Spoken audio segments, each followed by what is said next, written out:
Once upon a time, there was a little boy called Howard who loved writing stories. Little Howard dreamed of being a writer, and so he sat and wrote every night. But everything he wrote was fucking shite, yeah. Wubba-dubba-doo, worst writer in the world. Worst writer in the world. Worst writer in the world. Worst writer in the world. He's a stupid, suck-ass, rubbish writer.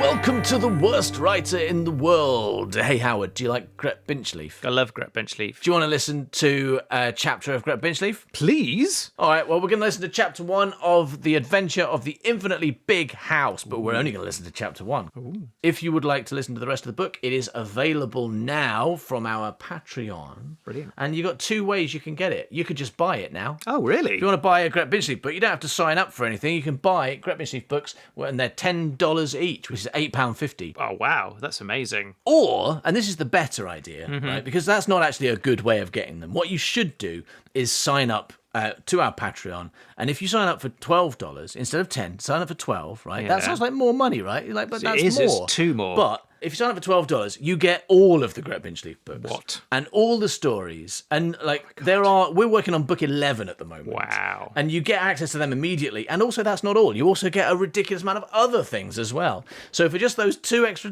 you get pretty much everything. All right, let's listen to the chapter, shall we, Howard? Yes, please.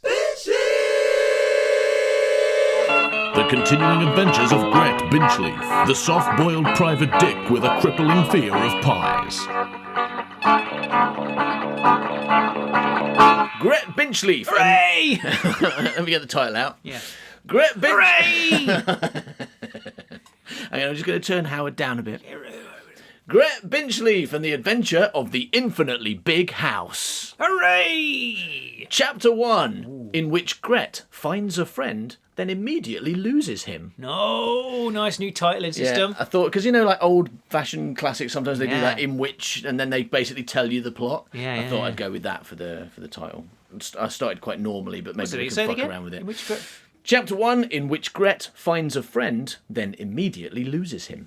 Why do I think that I've heard that? Because I just said it. about 10 seconds ago. That would be it. That would be why. I might be having some mem now and theneries. I think that's what it is. Some mem now and theneries, yeah. Of 10 seconds ago when you said the title and then you read it again and I was like, I've heard this before. I've definitely heard it before because I asked you to repeat it. Say that again. Where have I heard that before? It's a fucking mystery. Wow, instant jokes. All right, you ready? Yes. Here we go. This story begins in a village called Little Jumpington. Yay! Which was right in the middle of absolute nowhere in a country called England. Little Jumpington was similar to most isolated British villages. It had grass and trees and a shop. And it was populated by hateful, racist, homophobic transphobes who honestly thought of themselves as good people just because they were nice to their own family sometimes. This story begins in a village called Little Jumpington, where everyone knew one another and they all thought that was a good thing. In Little Jumpington, everyone knew your business and they were always getting up in your grill and interfering. Because people in Little Jumpington were so fucking friendly, weren't they? They were so friendly, they'd literally force their way into your house when you were busy to tell you how friendly they were and discuss how fortunate it was that you didn't live in London, where people know how to leave you the fuck alone. This story begins in a village called Little Jumpington, which was, as its name suggested, little.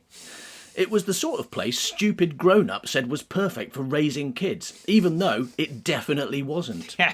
Little Jumpington was boring, and stupid, and rubbish. Unless you thought sheep were super interesting, then it was perfect. If you like looking at sheep, then you'd be in sheep looking at heaven, you sheep-looking idiot. This story begins in a village called Little Jumpington, where one kid in particular hated living. Ooh. He'd moved there recently after his parents disappeared under mysterious circumstances, and he'd already made a name for himself as an unruly young tearaway. Mm-hmm. Since he'd arrived, there'd been graffiti and broken windows and a serious uptick in kids getting stuck down wells or having their heads set on fire. He was the noisy kid, the rude kid, the kid who'd come knocking on your door at all hours of the day, asking if you had any spare ham, or cake, or money, or cars. This story begins in a village called Little Jumpington, where a new kid was ruining it for everyone. And can you guess what that kid's name was? Well, can you? That's right, his name was Chester Zoo. Ooh. Now, you might be thinking, that's an odd name for a kid, Chester Zoo. That seems like a more appropriate name for a zoo, in Chester. But think about it. If your family name is Zoo, what can you call your kid? John Zoo? Sebastian Zoo? Keith Zoo? Mm-hmm. It's going to sound weird no matter what. Might as well lean into it and call your kid Chester Zoo.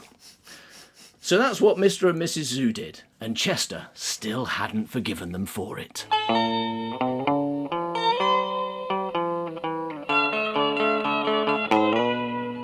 This story begins in a village called Little Jumpington, on a quiet street called Paddock Lane, where Chester Zoo was playing with two other kids from the neighbourhood.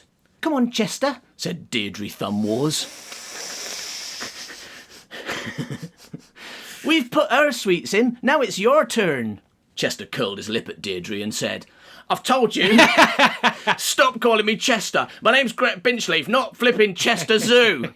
Ha ha, fake out. Yeah. Look, doing surprise Grett reveals has basically become impossible. The only way now is to outright lie. So expect a lot of brazen post-truth Binchleaf in the future, such as this. Steve the giraffe was not Grett Binchleaf, because Steve the giraffe had a long neck and ate leaves and wasn't human and was a giraffe. Yeah. "I am Grett Binchleaf, really," said Steve the giraffe, yeah. And they all lived happily ever after, except they didn't because death happens. Anyway, back to the story. Mm-hmm. "My name's Grett Binchleaf, not flipping Chester Zoo," said Grett Binchleaf. Yeah. "Why do all the teachers call you Chester then?" said Deirdre. "Because of my stupid adoptive parents. You've got to have a new name now," they said, "so that you can be a proper part of our family," they said, "and forget about your real parents," they said. And then they called me Chester Zoo. I said, "Aren't people likely to get me confused with Chester Zoo? What am I supposed to do when a busload of kids turns up and they want to pay to enter me and look at my monkeys? What am I supposed to do when tourists get upset because I haven't got any elephants in me?" "What happened to your real parents?" asked Bob Walker, a boy who Grett particularly disliked for some reason. "I made them disappear by accident," said Grett. "I thought I was doing a regular stage magic trick, you know, all smoke and mirrors and fakery. But when I waved my wand and said the magic word, they vanished for real. So I reckon there's two possible explanations. Either they ran off and just didn't know how to tell me they were abandoning me, or I'm a wizard, Harry." "You're a what?" "A wizard, Harry." "But I didn't know I was a wizard, Harry. If I'd known I was a wizard, Harry, I'd have been more careful doing magic around my parents."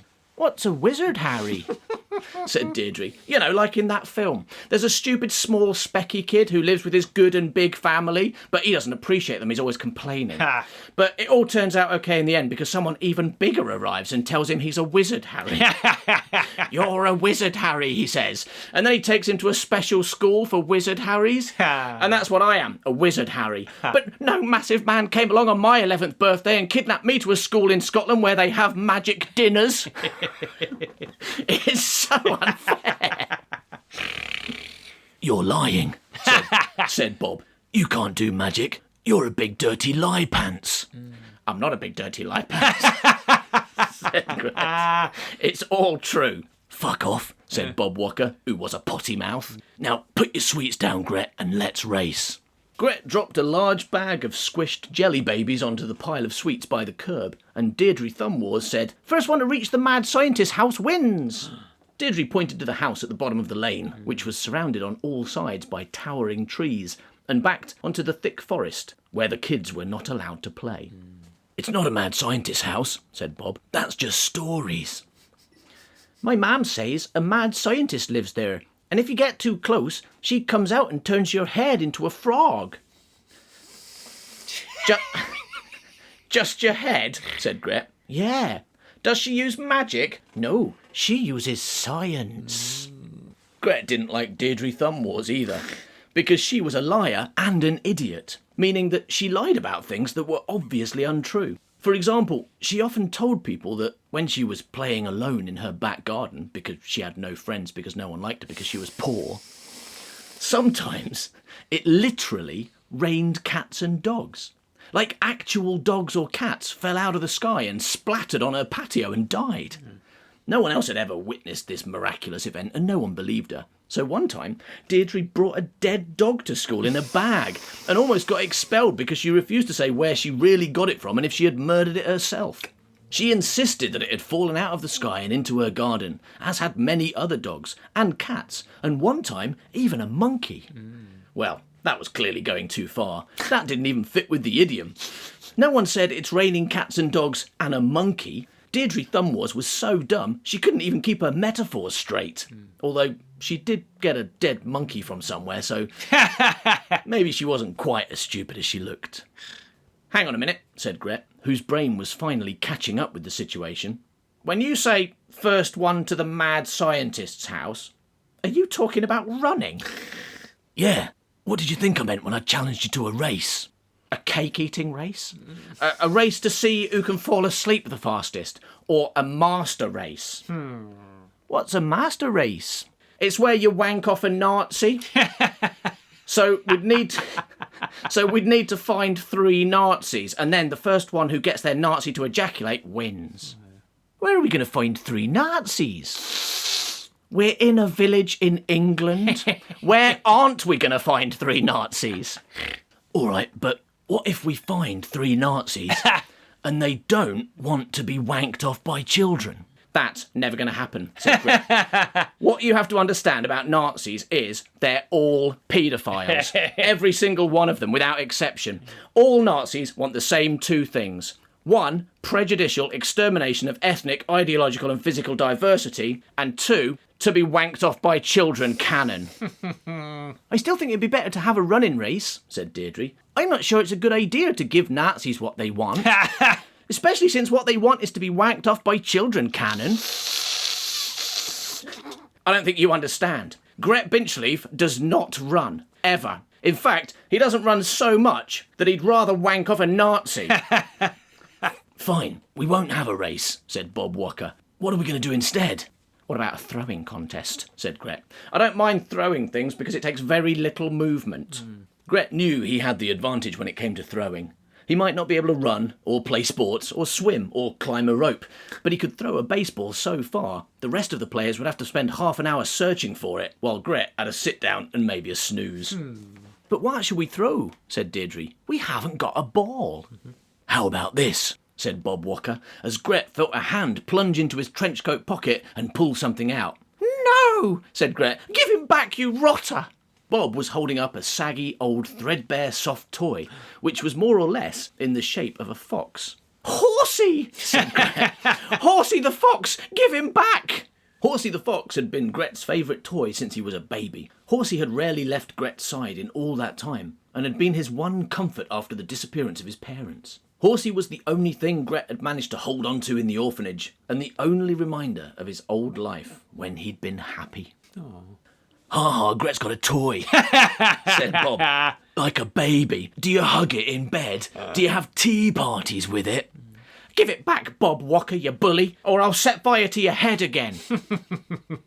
Look, he's going to cry, said Bob. Are you scared I'm going to push him down a well like you did to me? Are you scared I'm going to set fire to him? Don't hurt him, please, Grett whimpered.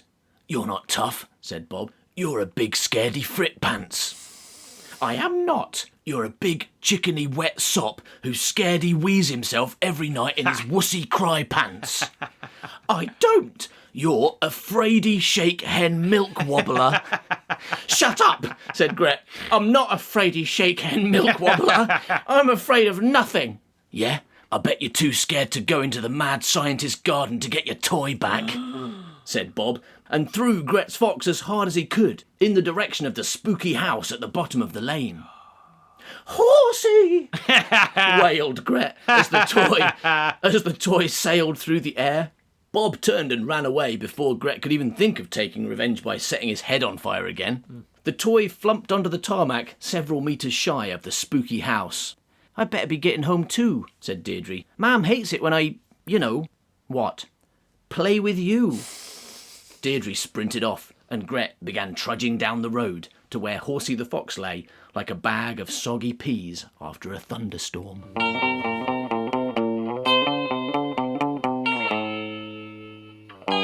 The mad scientist's garden was hidden by tall trees, with only a slim gap that a person might enter through, if they were feeling brave and reckless.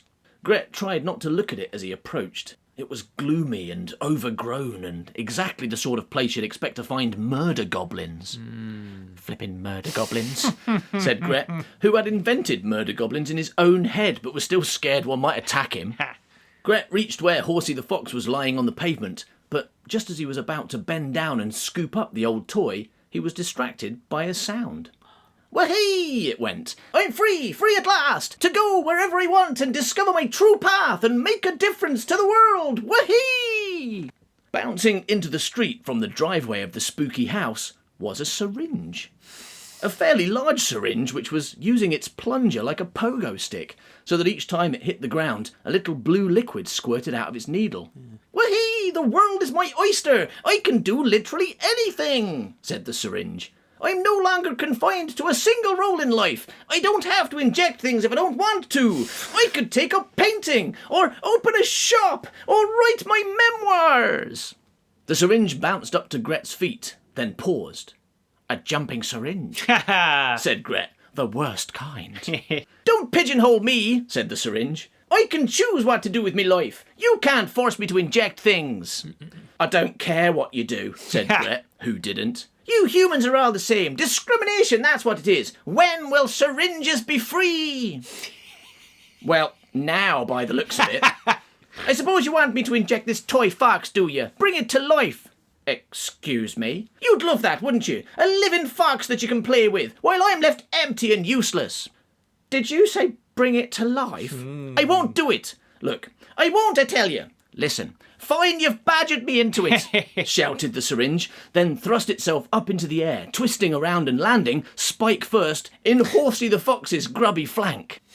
The plunger descended, pushing the blue liquid into the toy, while the syringe wailed, "Are you happy? Now you've stolen my innards? Now you've used me and discarded me and forgotten me? Are you satisfied?"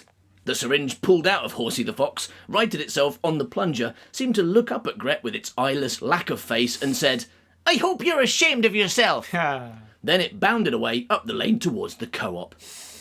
"That's not something you see every day," said Grett. "Unlike my best friend, Horsey the fox, who I've seen every day of my life so far, and I expect I'll see every day until I die or go blind." Grett gazed lovingly down at Horsey the fox, and Horsey the fox twitched. "Custard crikey," said Grett. Horsey convulsed again, like a sleeping puppy dreaming of balls. Then he stretched his legs, tilted his head, and looked up at Grett with his one plastic eye. "What am I?" said Horsey. "You're a fox," said Grett. "That's nice," said Horsey, clambering to his feet. "What does a fox do?" "I don't know, eat chickens." "Are you a chicken?" "No, I'm Grett Binchleaf." "And what does a fox do with a Grett Binchleaf?" "Well," said Grett, rubbing his palms together, "plays games with him, goes everywhere with him, takes care of him, listens to his Brillo stories, and tells him he's the best, and never leaves his side." "Sounds rubbish," said Horsey the fox. "Think I'll go and find a chicken. See you later." And with that, Horsey turned and ran, through the gap in the tall trees, and into the dark, dank front garden of the mad scientist's house. "Horsey, wait!" Grett shouted after him. "I thought we were friends!" But Horsey the fox was gone, disappeared into the unknown. Grett's one and only companion vanished, just like his parents. No, said Grett. We were friends. We went through everything together. We slept together. We bathed together. He even kept me company while I was in the toilet, dropping a bum torpedo. Or a bum-pedo, as I like to call it. And do, bum-pedo! Grett glanced around to check. I totally wrote this joke like 10 minutes before you arrived. Oh, well done. Grett glanced around to check if anyone had heard him yelling bumpedo. Yeah. But the street was deserted. There's only one reason that Horsey would suddenly act so cold towards me, his closest compadre, said Grett, squinting into the overgrown garden. He's been possessed by a devil or something, and he needs his BFF, Grett Binchleaf, to save him. Grett needed to overcome his fear and enter the garden of the mad scientist. This was no time to be a scaredy fritpants or a fraidy shake-hen milk wobbler. Horsey needed him, and Grett would waste no time. He'd follow Horsey wherever he went, the very moment he'd eaten that pile of sweets that Deirdre and Bob had forgotten by the curb.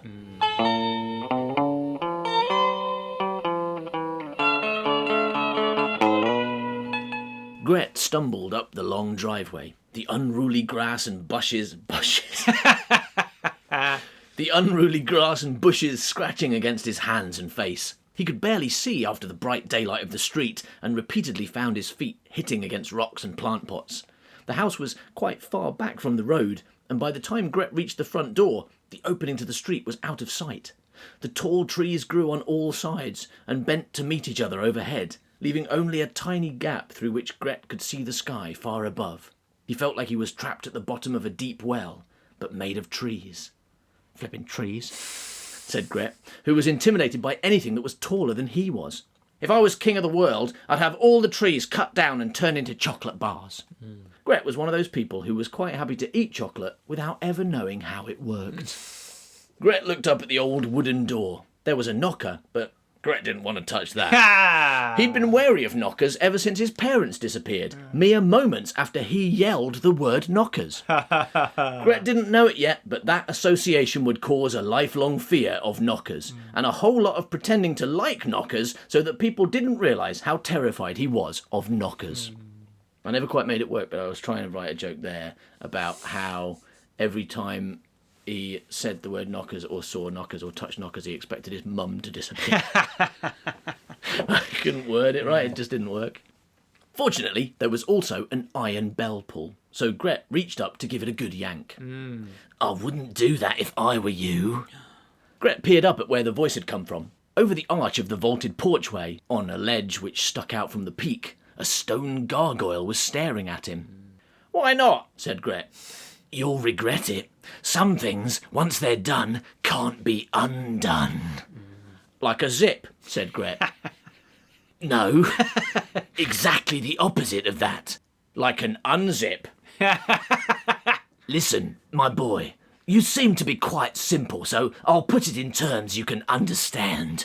Beyond that door lies every fear you ever felt, every bad dream you ever had, every monster you thought was under your bed.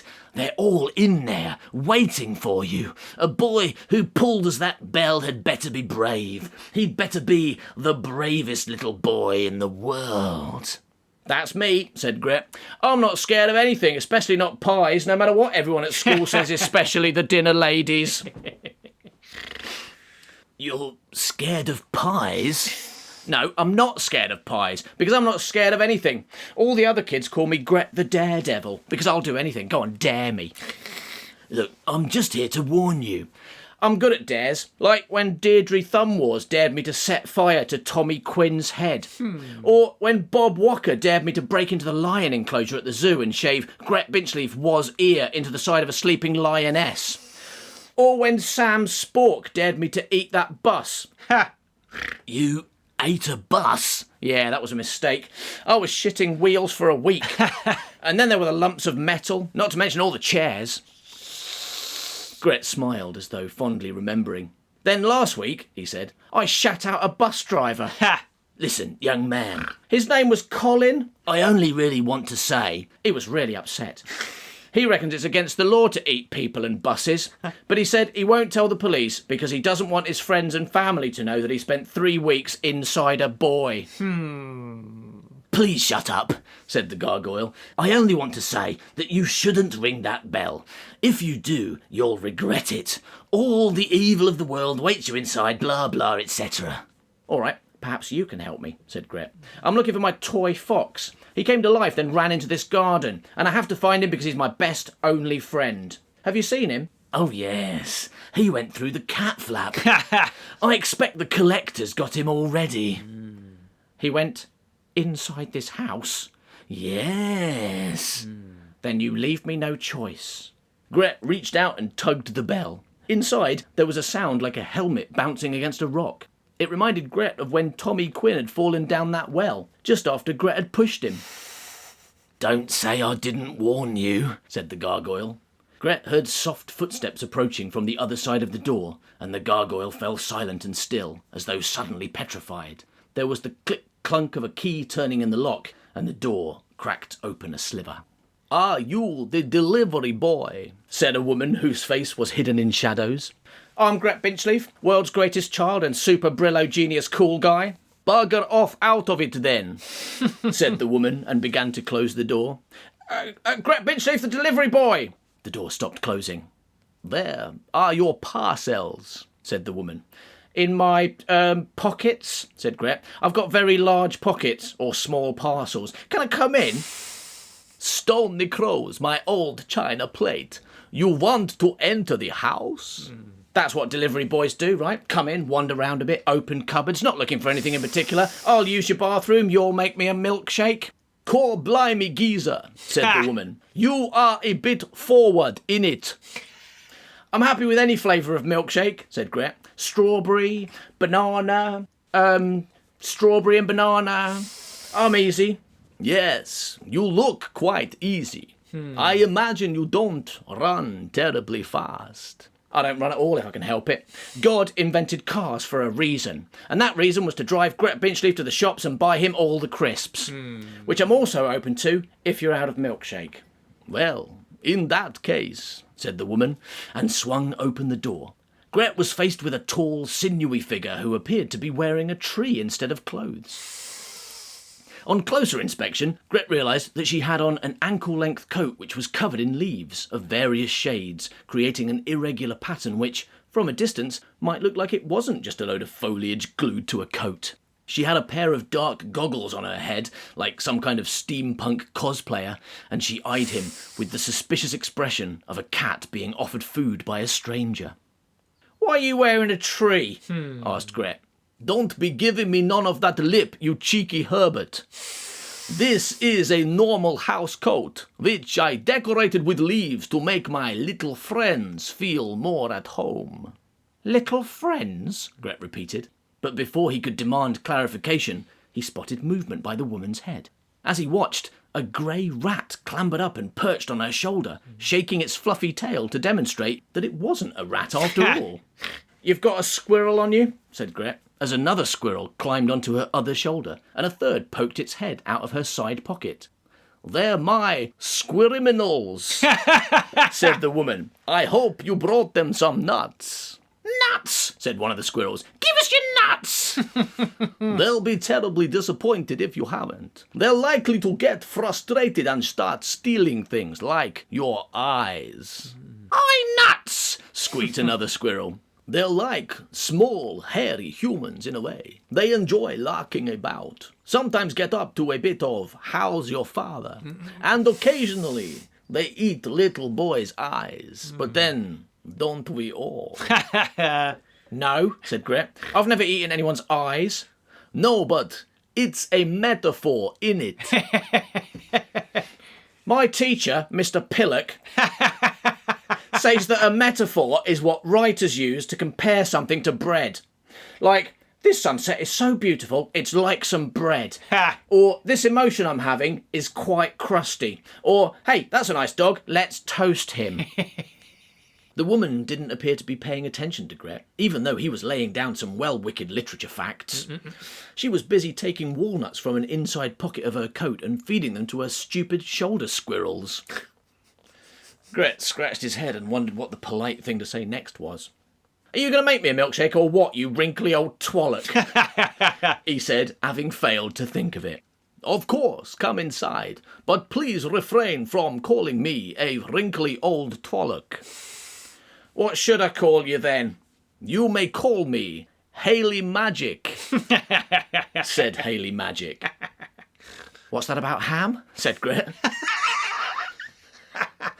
No one mentioned ham. You did, just then. You can have some ham if you want, you said. Come in and have some ham, you said. I've got loads of ham in my kitchen, you said, and I don't know what to do with it, you said. Oh, look at all this ham, you said, waiting to be eaten by Grett Binchleaf, you said. Fine, I'll see if I can locate some ham for you, said Haley Magic, then stepped aside to allow Grett to pass and closed the heavy oak door behind him.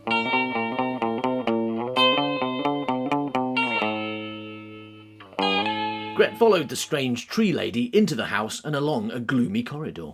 That's an unusual accent, he said. Doesn't sound like these other little Jumpington yokels. No, I relocated here from London. Right, but where did you come from before that? Transylvania? Said Grett. No, I am a true Londoner, born and bred in Bethnal Green. I am proper Bow Bells Cockney, apple and pear, dog and bone, going down the High Street to get me barnet cut, roll out the barrels in it. You're a Cockney? That's right, Governor. Get me a jar of Winkles and a jelly deal. A jelly deal, said Grett. I'll make you a jelly deal. You give me all your jelly and I'll eat it. Deal? That's very funny, said Haley, even though Grett had been serious. Now come into the kitchen and I'll make you a nice cup of Rosie Lee. What? It's Cockney rhyming slang. Rosie Lee tea. In that case, I'd rather have a Rosie Lilkshake. Milkshake, if it's all the same to you. Haley pushed open a door and led Grett into a kitchen. Grett knew it was a kitchen because it had a fridge and a stove in it. But apart from that, it was more like a laboratory.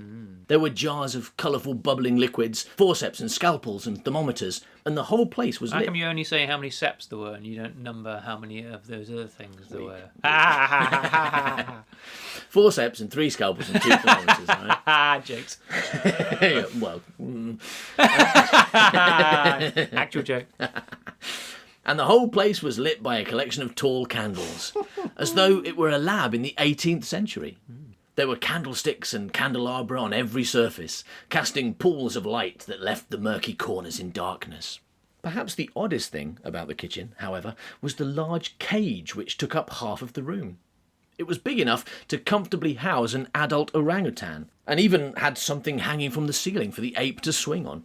Unfortunately, the door was wide open and the cage was empty. Your monkey escaped, said Grett, wandering over to the kitchen table and picking up a colourful book that was lying there. Vitality Transference and the Stimulation of Sophisticated Cognition in Non-Sapient Substances by Professor Haley Magic, PhD. Hey, this book's by you. Leaving it on your kitchen table so people know you wrote a book, eh? I do that. I stick my magazine covers on the walls in my parents' lounge. That way, when people come round, they say, "Oh, these are good drawings. Did your son do them with his crayons?" And I say, "They're magazine covers, actually." And I'm on the front of all of them because I'm Brillo Dillo. And you do well to show me some respect or I'll murder you. Like I'm doing here on the cover of Brilla Dilla Killer magazine. And over here on the front page of Birderer Durderer Murderer Monthly. The book is out because I need it for my work. I can't be expected to hold all the complex science magic in my noggin. I see you're a PhD, said Grett, nodding his head appreciatively. I'm a PhD as well, you know. You seem rather young to be a PhD. Well, I am. Grett Binchleaf, PhD. Do you want to know what it stands for? Sure. Private Ham Detective. If you've got some suspicious ham you want me to investigate, call this number.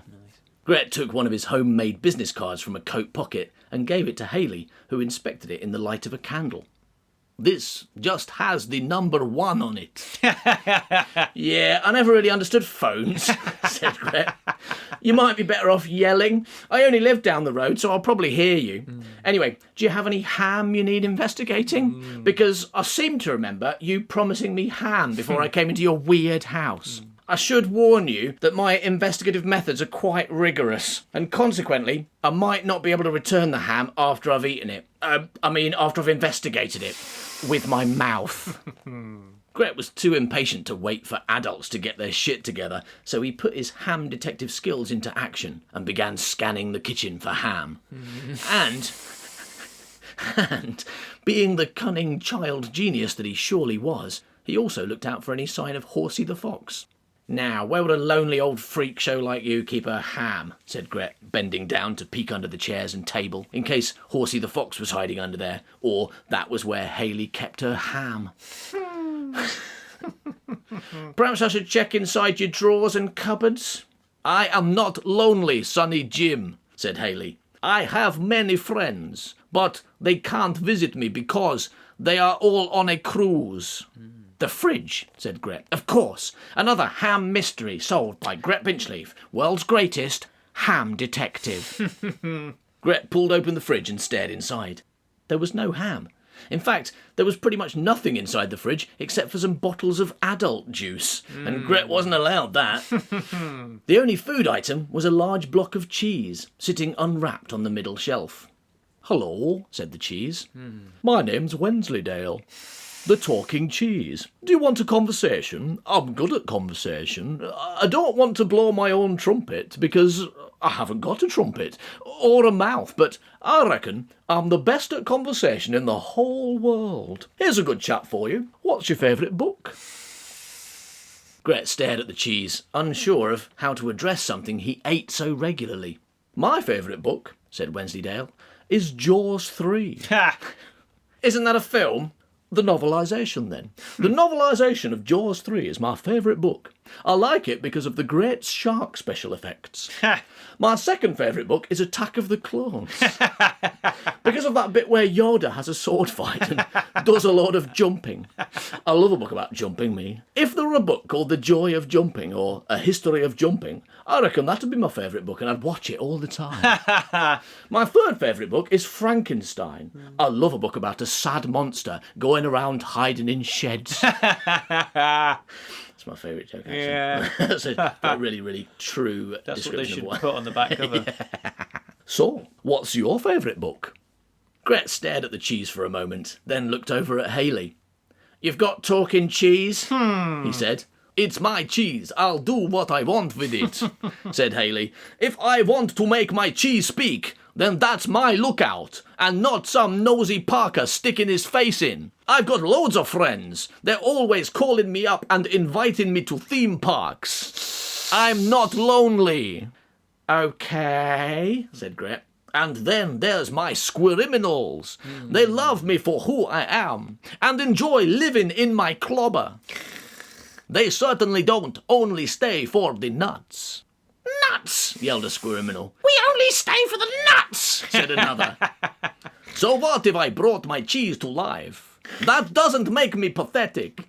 I could have conversations with real people if I wanted, but they're so disappointing and dull. I'd rather stand here in the kitchen and talk to my cheese. Hayley waved her arm around theatrically, and a squirriminal fell off and hit the floor with a thud. Nuts, it said. Lots of things in this house can talk. The doorknobs, the coat hangers. I brought the toilet brush to life and now he never stops complaining. Why do I always have a wet head? Why do you try to drown me several times each week? I wish he'd put a sock in it. Why did you bring your toilet brush to life? Practice, said Hayley. It wasn't so I'd have someone to talk to when I was on the Kermit the Frog. The what? Kermit the Frog bog. You know, Cockney rhyming. No one says bog around here. They're too posh. You better start calling it the Kermit the Flavatory. It's good to have someone to talk to, isn't it? Said Wensleydale. Like when you go to your fridge and decide to have a quick 3-hour conversation with your cheese. Here's a great conversation for you. What's your favourite dog? My favourite is Hairy Dog. I'm going to close this fridge, said Grett. Oh, no, don't do that. I get so lonely in here on my own. And it's not like I can get up and go and find someone to talk to, because I haven't got any legs. Oh, what I wouldn't give for a pair of legs. Grett began to push the door closed. I'm not a leggist, said the cheese, but people with legs don't appreciate them and don't deserve them. I'd like to cut the legs off of everybody who's got legs. That'd show them. That'd teach them a lesson in leg appreciation. What would you do with all the legs in the world? I don't know. Sell them? I imagine there'd be quite a demand for legs since I chopped them all off and no one's got any. I could name my price. Seriously, I could name my price. And you know what I'd name it? I'd name it John. John the Price. Here, have some legs, John. Thank you very much, Wensleydale. I've always wanted all the legs in the world. I guess I'm Spider-Man now. Grett pushed the refrigerator door closed, and the whoosh of air blew several candles out, making the room even gloomier. Right, time to get real, Grett said to Hayley. You've got talking cheese in your fridge, and apparently you did that on purpose, which is weird.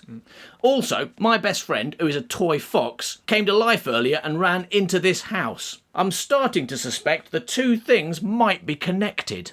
I don't know anything about your fox.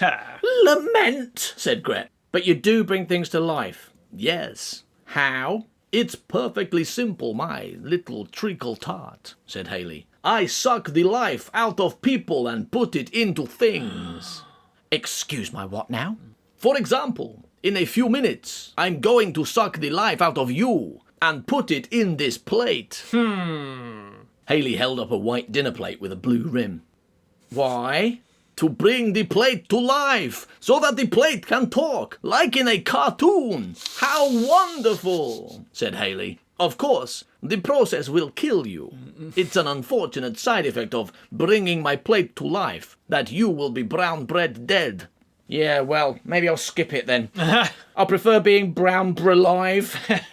You are perfect for my process. So young and full of life, bursting with it. Look at your chubby cheeks and your chubby belly and your chubby head. Hey, flattery will get you nowhere, especially when you're only lying to make me feel good. I know I'm not big. I see myself in the mirror and my rubbish tiny body. One day, I hope to be massive, like my hero, Barry Bigger, the human digger. Yes. Or my other hero, Bobby Beamroller, the human steamroller. Well, said Hayley, if you get into my machine, you'll never have to worry your chubby head about any of that ever again. Why? Will it make me go big? No, it will make you go dead. I told you, I don't want to go dead. That sounds like a one-way ticket to Thin Town, to thin as a Skeletonsville, and we all know who lives in Skeletonsville. That's right, a load of skeletons. Who wants to live in a town full of skeletons? Being only 13 years old, Grett didn't know that in his many future travels, he would meet at least 3 people who probably would want to live in a town full of skeletons. Well, if you don't want to go dead, I suppose I'll have to respect your wishes, said Hayley. She took something from her pocket, and 3 squirminals on her coat turned to look at it. Now, why don't you relax and eat this ham? Grett's eyes widened. The promised ham that he'd almost given up on was now within reach. He leapt forward, propelled more by instinct than choice, and as he did, Hayley deftly flicked the ham through the open door of the cage. Grett tumbled in after it, grabbing the lump of pork like a squirminal seizing a nut, and Hayley swung the door closed behind him. I'm sorry, my old diamond geezer, said Hayley. I have a job to do, and that job is sucking the life out of you and putting it in a plate. Why? Said Grett, who had already finished the tiny morsel of ham and now had to deal with being locked in a cage with no ham. Why do you want to kill me and bring a plate to life? I don't want to. I have to. I must perfect my process. At the moment, it fails more than half the time. But it worked on the cheese, and the toilet brush, and the squirrels. And I brought a syringe to life earlier by accident. I wanted to take the serum out into the world and maybe bring a car to life. But as soon as I put it in the syringe, the thing starts talking and jumping all over the shop. And before I can get my ducks in a row, it scarpers out the door and escapes, quick as a bleeding flash. I'm sorry, my old cock sparrow, but I need to suck your life out and put it in this plate. Grett knew he needed to think quickly. If he was going to survive this and live to eat another ham, he would need a clever stratagem. How do you know that plate's not already alive? he asked. Unfortunately, clever stratagems weren't really Grett Binchleaf's thing. Can it speak? Said Haley. What? That's how you check if something's alive. You see if it can speak. If it can't, dead. But hang on, what about, like, chickens? Perfect example, Squire. Chickens are all dead. Why do you think we make chicken nuggets out of them? It would be cruel to do that to an alive chicken. It's like my great-grandma Snejanka used to say. Stop eating my chickens, Haley, they're still alive. All right, said Grett, but if you're going to lock me in a cage in your kitchen and kill me, aren't you supposed to fatten me up first? Because I feel like we're skipping the good bit where you feed me cake for a month. No, my little ankle biter. I have to perfect my process now, before the collector realizes anything is wrong. The collector? Said Grett. The pet collector. He hates it when his pets die, you see. He gets upset when they cark the big one before he can add them to his collection. So now, every time a pet dies, I have to bring it back to life. What's this got to do with a plate? I need to practice on things that don't matter. I've already failed with too many of his pets. Haley swept a histrionic hand across her troubled brow. And do you know the worst thing? Every time I check one of his pets, it's dead. Not a single one of them has passed my life test. So I try to bring them back, but my process almost never works on animals. The only pets I managed to revive were fucking squirrels. Nuts, said a squirrel. Fucking brain-eating zombie squirrels. Brain nuts, said another. I couldn't let him discover my failure. If he knew the truth, he'd throw a right wobbler. He'd have my guts for a garter. So I had to get rid of the dead pets. A distant expression clouded Haley's eyes. I remember the first pet that I found dead. A terrier called Terry. I gave him the speech test. I waited plenty of time for him to say something, but eventually I had to accept that he was dead. So I took him into the garden, played one last game of fetch with him, and then I put him in the catapult and got rid of him. You put a dog in a catapult? Said Grett. Yes, and then later more dogs and cats as well. Every time I found a dead pet and failed to bring it back, I put it in the catapult and shot it as far as possible. One time, I even found a dead monkey down there. So, once I was sure he was dead, I gave him a banana to eat, and then into the catapult. You made it rain cats and dogs, said Grett. And a monkey. What else could I do? I couldn't let him find out I am failing. He would rip me a new one. Because he loves pets and hates it when they die, said Grett. That's right, Bob's your uncle. And that's why you suck the life out of humans and not, for example, dogs. He would be furious if I sucked a dog. Grett nodded with satisfaction. In that case, I'm a dog, he said. What? I'm a dog. Woof woof, sticks a good look at my hairy tail bark. You're a dog? Talking dog. Woof bark, give me some marrowbone jelly, said Grett. And that means I pass your stupid alive test, and you can't kill me because that twazzock you call the pet collector won't let you. Check and mate to Grett Binchleaf. I think you'll agree.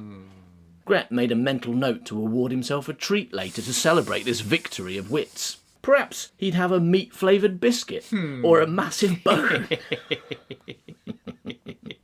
Grett made a second mental note to remember that he wasn't actually a dog and should reward himself with ice cream instead. A living dog, said Haley. Well, that changes everything. Thought it might, said Grett, and watched as Haley moved aside some tea towels to reveal a small joystick and several buttons.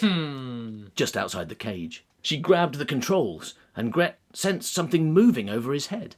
He looked up in time to see the hanging object, which he'd originally taken to be a swing for monkeys, as it descended towards him and opened its jaws. "What the cheesy flip is that?" said Grett, as the claw closed around his head and picked him up off the floor.